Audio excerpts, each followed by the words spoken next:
Good morning बच्चों।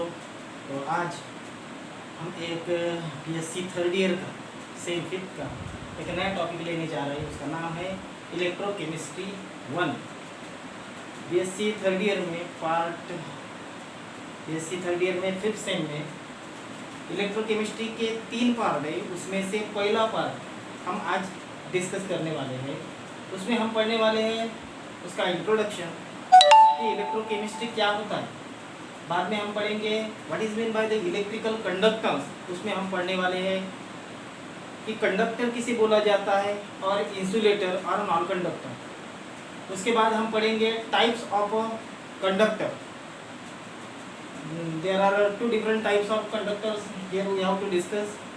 After that उसके बाद हम पढ़ने वाले हैं क्लासिफिकेशन ऑफ इलेक्ट्रोलाइट एंड उसके बाद हम पढ़ेंगे इलेक्ट्रोलाइटिक कंडक्टेंस। तो आज के इस वीडियो में हम लेने जा रहे हैं एक नया part electrochemistry. In that electrochemistry word there are 2 types of energies are involve. Electrochemistry इस वर्ड में हमें 2 एनर्जी के बारे में ध्यान में आता है। देखो, पहला है इलेक्ट्रिकल एनर्जी। पहला पॉइंट बनता है इलेक्ट्रिकल एनर्जी और दूसरा पॉइंट बनता है केमिकल एनर्जी। इलेक्ट्रिकल एनर्जी और chemical energy, that means electrochemistry is a branch of physical chemistry which deal with the study of electrical energy as well as chemical energy and also their interconversion. Electrochemistry is a branch of physical chemistry which deals with the study of electrical energy, chemical energy and their interconversion. तो उसमें हम पढ़ने वाले हैं, पहला part है हमारा introduction. ये इंट्रोडक्शन हुई इलेक्ट्रोकेमिस्ट्री की। इलेक्ट्रोकेमिस्ट्री में क्या क्या इन्वॉल्व है, electrical energy, chemical energy and their interconversion. उसके बाद हम पढ़ने वाले हैं इलेक्ट्रिकल कंडक्टेंस। अभी सभी सब्सटेंस इलेक्ट्रिकल कंडक्टिविटी दिखाती नहीं। उनमें से कुछ सब्सटेंस ऐसे होते हैं जिसमें से इलेक्ट्रिक करंट पास होता है, उसे हम कंडक्टर बोलते हैं। तो देखो, कंडक्टर की डेफिनेशन क्या करेंगे हम, क्या होता है conductor.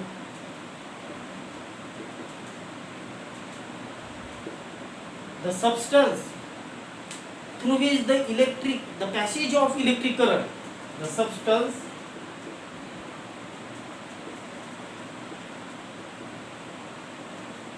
through which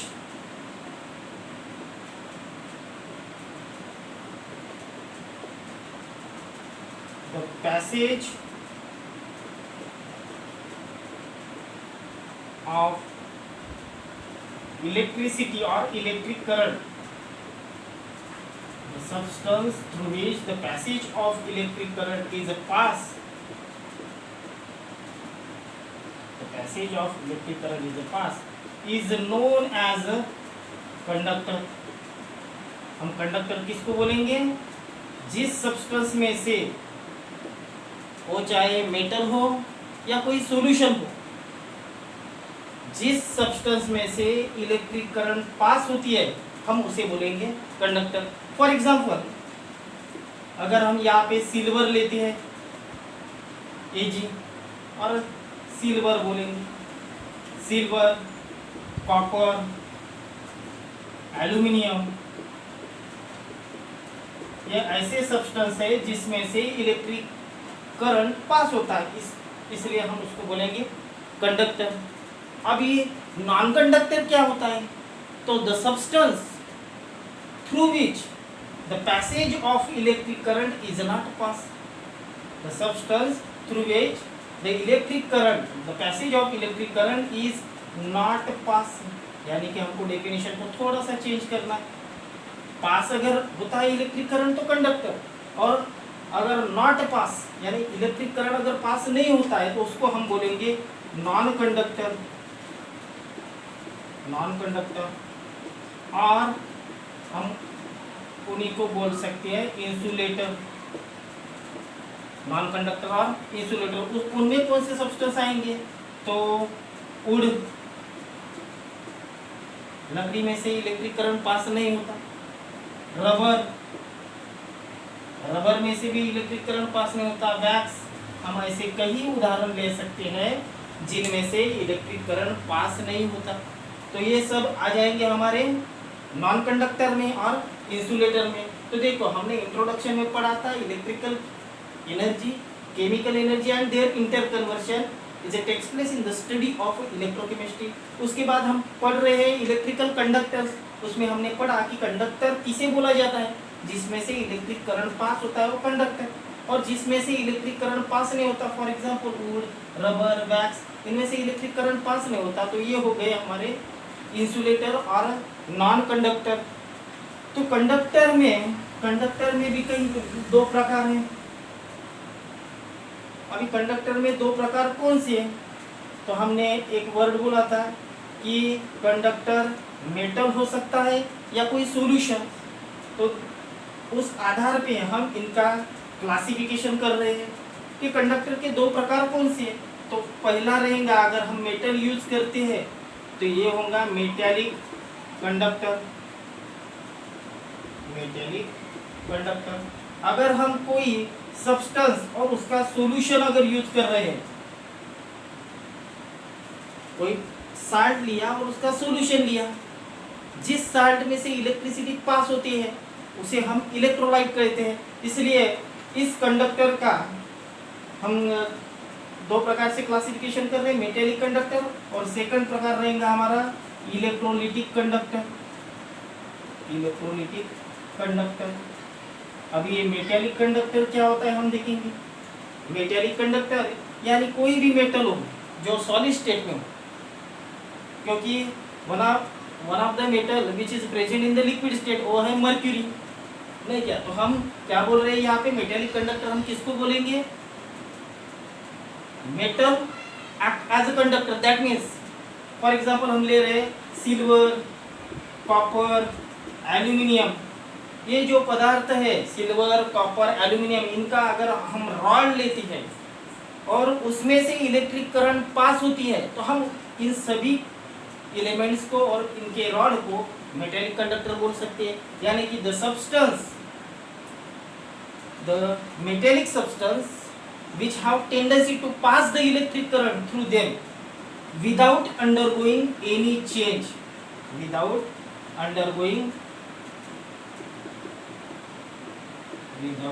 chemical change. The substance which can pass the passage of electric current through them without undergoing any chemical change is known as a metallic conductor. But in case of electrolyte, अभी electrolyte क्या होता है? तो electrolyte यानी कि ऐसा substance जिसका aqueous state में या मोल्टन स्टेट में, अगर जिसके एक्वियस या मोल्टन स्टेट में इलेक्ट्रिक करंट पास होता है, ऐसे सब्सटेंस को हम इलेक्ट्रोलाइट बोलते हैं। और अगर वैसा सब्सटेंस यूज करके हम सॉल्यूशन बना रहे हैं और उस सॉल्यूशन में से इलेक्ट्रिसिटी पास होती है तो then we are called as this electrolytic conductor. That means the substance whose aqueous solution can conduct electricity is known as a electrolytic conductor. तो उसमें आएगा हम सोडियम क्लोराइड का सॉल्यूशन ले सकते हैं, ये एसिड्स का सॉल्यूशन ले सकते हैं, बेस का ले सकते हैं, साल्ट का ले सकते हैं। यानी कि एसिड, बेस, साल्ट ये सभी NaCl ले सकते हैं, KCl ले सकते हैं। ये साल्ट के प्रकार हो गए, acid, base, salt. Acid, base, salt, इन पदार्थों के अगर हम सॉल्यूशन ले रहे हैं और उसमें से इलेक्ट्रिक करंट पास हो रहा है तो हम इन सभी को इलेक्ट्रोलिटिक कंडक्टर बोल सकते हैं। तो ये इलेक्ट्रिक करंट पास होते टाइम यहाँ पे हमने क्या किया, मेटेलिक कंडक्टर में the substance through which the electric current is pass without undergoing any chemical change. But in case of electrolytic conductor when the acid, base or salt is used as an electrolyte and if the electric current is passed through them, then this solution undergoes decomposition, that means it undergoes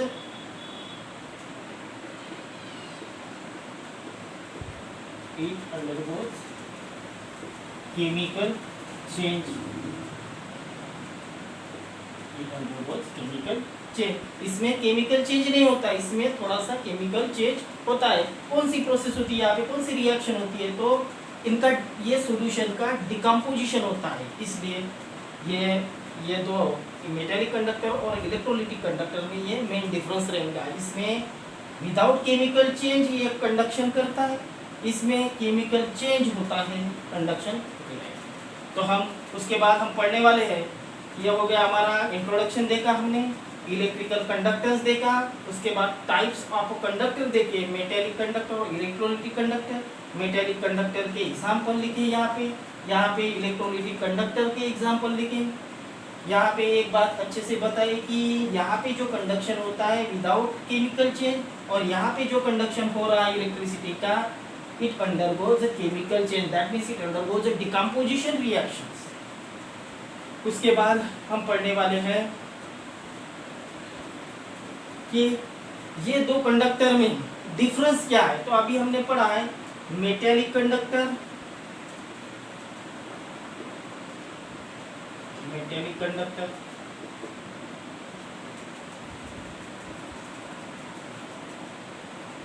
हम ले रहे हैं difference between metallic and electrolytic conductor. Metallic conductor यहाँ पे लेंगे left side में, metallic conductor, इधर लेंगे electrolytic conductor,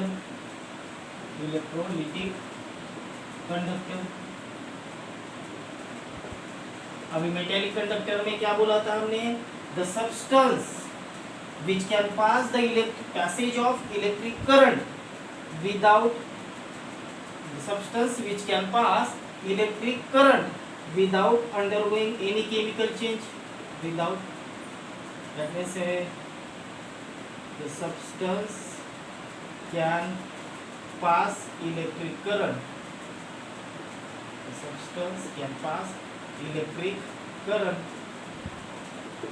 without any chemical change, In case of electrolytic conductor, the substance holds an aqueous solution. The substance holds aqueous solution, can conduct electricity, can conduct electricity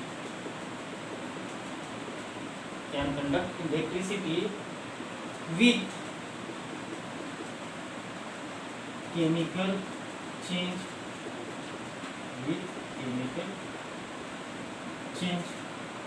देखो हमने क्या पढ़ा, the substance which can pass electric current without any chemical change is a metallic conductor, and the substance whose aqueous solution can conduct electricity with chemical change, that is decomposition।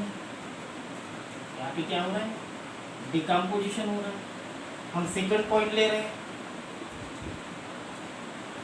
It involve conduction takes place, here conduction takes place due to transfer of electron, यहाँ पे metallic conductor में जो conductance हो रहा है वो transfer of electron की वजह से हो रहा है, और इलेक्ट्रोलिटिक कंडक्टर में जो कंडक्शन होता है वो होता है बाय ट्रांसफर ऑफ आयंस, ही होता है। यहाँ पे जो कंडक्शन हो रहा है वो कैसे, ट्रांसफर ऑफ इलेक्ट्रॉन से, यहाँ पे जो कंडक्शन हो रहा है वो ट्रांसफर ऑफ आयन से। तीसरा पॉइंट हम ले रहे हैं कि अगर टेम्परेचर बढ़ता गया तो मेटेलिक कंडक्टेंस कम होती जाता है, मेटेलिक कंडक्टेंस और conductance increases, conductance increases with increase in conductance decreases, sorry, conductance decreases with increase in temperature. अगर उस सब्सटेंस का टेम्परेचर बढ़ता जा रहा होगा तो मेटेलिक कंडक्टेंस डिक्रीज होती जाता। इसमें अगर हम सॉल्यूशन का यानी कि जो कुछ इलेक्ट्रोलाइट सब्सटेंस ले रहे हैं उसका अगर हम टेम्परेचर बढ़ा रहे हैं तो इलेक्ट्रिकल कंडक्टेंस भी बढ़ेगा। Electrical conductance increases, electrical conductance increases with increase in temperature। देखो हमने यहाँ पे 3 पॉइंट लिए। The substance which can pass electric current without any chemical change, the substance holds an aqueous solution can conduct electricity with chemical change, that is decomposition reaction होती है। यहाँ पे कोई भी केमिकल चेंज नहीं होता। दूसरा है यहाँ पे कंडक्टेंस हो रहा है तो ट्रांसफर ऑफ इलेक्ट्रॉन की वजह से हो रहा है। यहाँ पे जो कंडक्टेंस हो रहा है वो ट्रांसफर ऑफ आयन की वजह से हो रहा है। कंडक्टेंस डिक्रीज हो रहा है with increase in the temperature, वहाँ पे electrical conductance increases with increase in temperature. चौथा पॉइंट हम ले रहे हैं, it involve no change, it involve no change in chemical property, it involve no change in chemical property। Conductor के chemical property में कोई भी चेंज नहीं आ रहा है। इसमें it involve change in chemical property, it involve change in chemical property। इस प्रकार से हमने यहाँ पे मेटेलिक कंडक्टर और इलेक्ट्रोलिटिक कंडक्टर को डिफरेंशिएट किया है, डिफरेंस लिखा है, 4 पॉइंट लिखे हैं। यहाँ पे पहला पॉइंट है, इसमें से इलेक्ट्रिक करंट पास होता है विदाउट एनी केमिकल चेंज। इसमें से इलेक्ट्रिक करंट पास, ये सब्सटेंस के सॉल्यूशन में से इलेक्ट्रिक करंट पास होता है विथ केमिकल चेंज। दूसरा पॉइंट लिया कि यहाँ पे ट्रांसफर ऑफ इलेक्ट्रॉन होता है, यहाँ पे ट्रांसफर ऑफ आयन। तीसरा पॉइंट लिया कि अगर हम टेम्परेचर बढ़ाते हैं तो मेटेलिक कंडक्टेंस डिक्रीज होता है, but electrical conductance, electrolytic conductor का कंडक्टेंस जो है वो conductance increases with increase in temperature. It involve no change in chemical property, उसमें हमने लिखा it involve change in chemical property. तो ये हमारा हो गया difference between the metallic conductor and electrolytic conductor. तो उसके बाद हम पढ़ने वाले हैं क्लासिफिकेशन ऑफ इलेक्ट्रोलाइट। अभी इलेक्ट्रोलाइट का हम कैसे क्लासिफिकेशन कर रहे हैं ये अब नेक्स्ट टॉपिक में हम देखेंगे, क्लासिफिकेशन ऑफ इलेक्ट्रोलाइट। तो पहले हम देखेंगे इलेक्ट्रोलाइट यानी कि क्या, फिर से देखेंगे electrolyte. The substance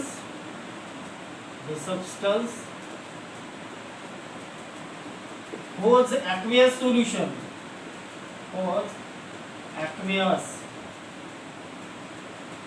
aqueous solution can conduct electricity. The substance holds aqueous solution can conduct electricity is known as, the substance holds aqueous solution can conduct electricity is known as a electrolyte। यानी कि कोई भी ऐसा substance जिसका solution electricity conduct करता है हम उसे इलेक्ट्रोलाइट बोलते हैं। फॉर एग्जांपल हम ले रहे हैं यहाँ पे एसिड, बेसेस, साल्ट्स। अभी इसमें भी 2 प्रकार हैं कि ये इलेक्ट्रोलाइट कौन कौन से हो सकते हैं। तो इसमें हम पहला प्रकार लेंगे स्ट्रॉन्ग इलेक्ट्रोलाइट, एंड सेकंड लेंगे वीक इलेक्ट्रोलाइट। अभी ये स्ट्रॉन्ग इलेक्ट्रोलाइट और वीक इलेक्ट्रोलाइट क्या होता है? The substance which are completely ionized, the substance which are completely ionized in aqueous solution, the substance which completely ionized in aqueous solution and it can pass maximum electric current known as a strong electrolyte. The substance which are completely ionized in aqueous solution is known as a strong electrolyte. For example हम ले सकते हैं यहाँ पे acid ले सकते हैं, तो उसमें आएगा स्ट्रॉन्ग एसिड, स्ट्रॉन्ग बेसिस,